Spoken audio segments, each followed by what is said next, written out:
Channel জোনাকি লাইফস্টাইলে তোমাদের সবাইকে অনেক অনেক স্বাগত। আশা করি তোমরা সবাই খুব ভালো আছো।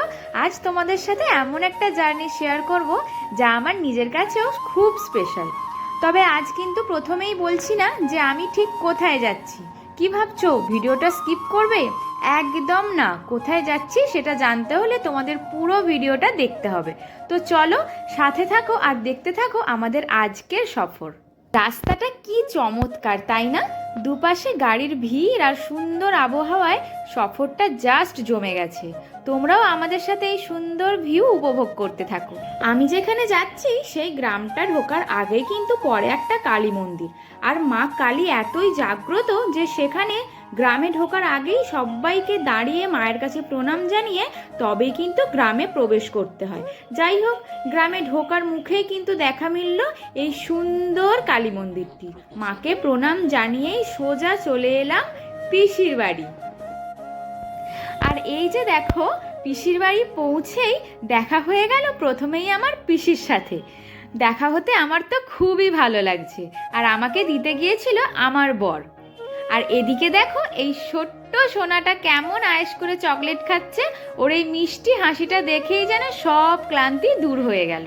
তুমি চকলেট খেয়েছো? এটা ফোন, এটা তো ফোন। হ্যাঁ হ্যাঁ হ্যাঁ, এই তো এই তো এই তো এই তো।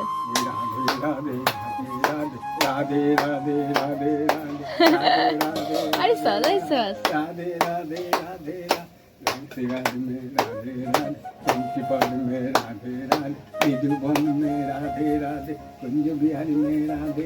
হাততালি দাও। হ্যাঁ এই তো। দেখো এদিকে আমার পিসিমশাই তো পুরো জমে উঠেছে রাধে রাধে গানে। তার সাথে তাল মেলাচ্ছে আমার মিষ্টি ভাইজি। দাদু আর নাতনির এই নাচ আর হাততালির যুগলবন্দি দেখে তোমাদের কেমন লাগছে? আমার কাছে তো এটাই আজকে সেরা মুমেন্ট। এটা হচ্ছে আমার ভাইজি, আমার দাদার মেয়ে। ও এখন নাচ করছে হরিনাম। আমারও স্নান হয়ে গেছে। পিসি রান্না করছে। এই যে সব এখানে এত তোড়জোড় নিয়ে বসেছে, এখানে রান্না হচ্ছে। পিসি আমার, আমি এসেছি বলে আবার লুচি করছে। লুচি, ঘুগনি, মিষ্টি। যখন খাবো তোমাদের সঙ্গে শেয়ার করব। আর ও ফোনটা, আমি ক্যামেরাটা চালু করেছি, ও দেখো না ওই জন্য এদিকেই দেখছে।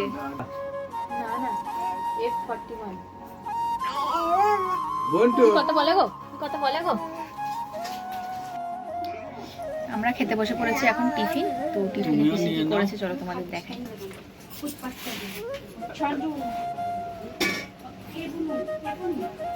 এখানে দাদা আছে, ওখানে ছোট পিসমশাই আছে। সকাল সকাল পাতে পড়লো পিসির হাতের গরম লুচি আর ঘুগনি। জাস্ট জমে গেল। পিসি কিন্তু অসাধারণ রান্না করে। একটা কথা জানো তো, পিসিরা খুব ঠাকুর ভক্ত, তাই সব সময় নিরামিষ খাবারই খান। বাড়িতে লোকজন এলেও পিসিরা তাদের ভক্তি আর নিয়ম মেনেই সবটা সামলান। এই দেখো তাদের সুন্দর ঠাকুর ঘর। সারা দিন এখানেই কাটে পিসির অনেকটা সময়। আর রান্নাঘরে আমার জন্য পিসি আর বৌদির তোড়জোড় তো চলছেই। সঙ্গে আছে আমাদের জমাটি আড্ডা। সাথে কিন্তু যোগ ছিল আমার দাদাও, যে কিন্তু সাইডে ছিল, তাই ক্যামেরার মধ্যে ক্যাপচার করতে পারিনি। পিসি আর বৌদির সাথে আড্ডা তো চলছেই, তার ফাঁকে চলো আগের ভিডিওর কিছু স্পেশাল কমেন্টের উত্তর দিয়ে দিই। প্রথমেই মায়েশা ইয়াসিন লিখেছে, তুমি খুব মিষ্টি। Thank you so much Mayesha, তোমরাও অনেক বেশি মিষ্টি। তারপর লিখেছে টুনলালা, হাবুল হ্যাঁ তো ফির জোনাকি কন হ্যাঁ। হাহা, তোমার কমেন্টটা দেখে খুব মজা পেয়েছি বন্ধু, একদম ঠিক ধরেছো। আর সীতারাম পাটিল লিখেছে, লুকিং সো লাভলি। অনেক অনেক ধন্যবাদ তোমাকে এমন সুন্দর কমেন্ট করার জন্য। তোমরা যারা সবসময় আমাকে সাপোর্ট করছো, এভাবেই তোমরা পাশে থেকো আর ভিডিওগুলো দেখতে থাকো। তোমরা সবাইকেই দেখেছো মোটামুটি, আমার বৌদিকেই খালি তোমরা দেখোনি। তো তোমাদেরকে আমার বৌদিকে দেখাই, দাঁড়াও। এই হচ্ছে আমার বৌদি, আমার হিসাব মতো ছোট দাদার বউ। তিনটে পিসি, তার সবার থেকে ছোট বৌদি আমার। দুপুরটা আজ সোনামায়ের সাথেই কাটছে। দেখো আমাদের দুজনের আড্ডা আর খেলা কিন্তু একদম জমে উঠেছে। ওর সাথে থাকলে সময়টা যে কিভাবে কেটে যায় টেরই পাই না। তবে খেলতে খেলতে হঠাৎ মনে হলো দুপুর তো অনেক হলো, এবার তো ম্যাডামের স্নানের সময় হয়ে গেছে। তো বাথরুমে গিয়ে দেখো কাণ্ড, স্নান তো দূর থাক, ওর জল নিয়ে খেলা আর দুষ্টুমি শেষ হতে চায় না। ওর এই জলঘাঁটা আর মিষ্টি লুটোপাটি দেখে আমারও মনটা একদম ভালো হয়ে গেল। সত্যি বলতে ও যে খেলছে আমার দেখতে কি যে ভালো লাগছে কি বলবো। সোনামায়ের স্নান তো হলো, এবার ভাবলাম একটু বাইরের দিকটা ঘুরে দেখি। জানো তো আমার পিসিদের এখানে প্রধান কাজই হলো রসিকলের সুতো তৈরি করা। দেখো কত নিপুণ হাতে সুতোগুলো তৈরি হচ্ছে। গ্রাম বাংলার এই হস্তশিল্পের কাজগুলো দেখতে সত্যিই খুব ভাল লাগে। এরপরেই চলে এলাম পিসিদের ছাদে। এখানে পিসি নিজের হাতে কত সুন্দর বাগান সাজিয়েছে দেখো। নানা রকমের রঙিন ফুল থেকে শুরু করে টাটকা শাক সবজি কি নেই এই ছাদ বাগানে। চারপাশের এই সবুজ আর টাটকা পরিবেশ দেখে মনটা একদম জুড়িয়ে গেল। ঘুরতে ঘুরতে এবার দুপুরের লাঞ্চের সময় হয়ে গেল। পিসির হাতে নিরামিষ রান্নার স্বাদই আলাদা। আর আজ মেনুটা দেখো একবার। গরম ভাতের সাথে ছিল মুচমুচে আলু ভাজা, বেগুন ভাজা, পটল ভাজা আর করলা ভাজা।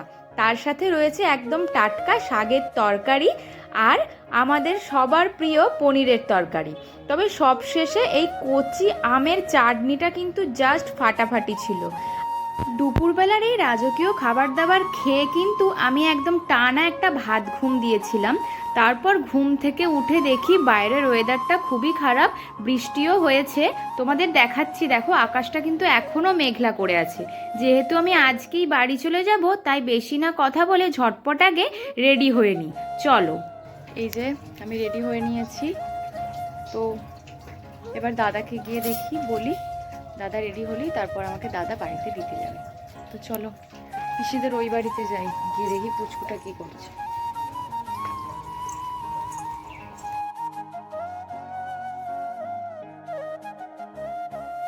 আমার পিসিও এখন সুতো করছে, সুতো এরকম। এখানে এটাই হচ্ছে মেন কাজ, সবাই এখানে এইরকমই করে। আমিও বাড়ি চলে যাব, রেডি হয়ে গেছি, দাদা রেডি হচ্ছে। আরে বাবা, কি কথা বলবে গো তুমি? বলো বলো বলো বলে দাও তো, বলে দাও আমার নাম হিতাশ্রী, বলে দাও। ও ওর বাপরে।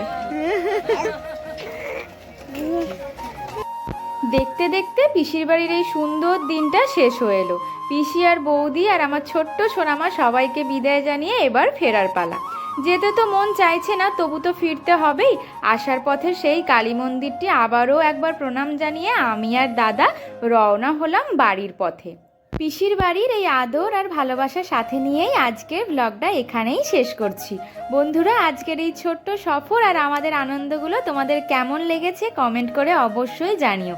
ভালো লাগলে একটা লাইক দিও আর